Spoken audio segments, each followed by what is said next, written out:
Up for auction, we have Lionel engine 675 with tender and lighted caboose.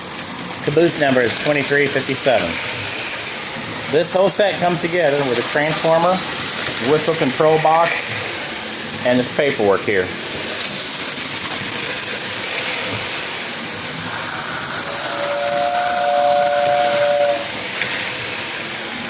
You can see the light and whistle both work, forward and reverse both work.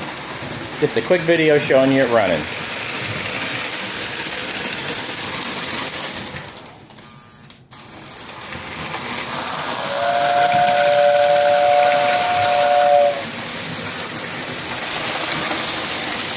So the engine, tender, caboose, transformer, and whistle control box, paperwork with some old smoke pellets, all come in this auction. Alright, but thanks for watching a short video. Good luck bidding on this item.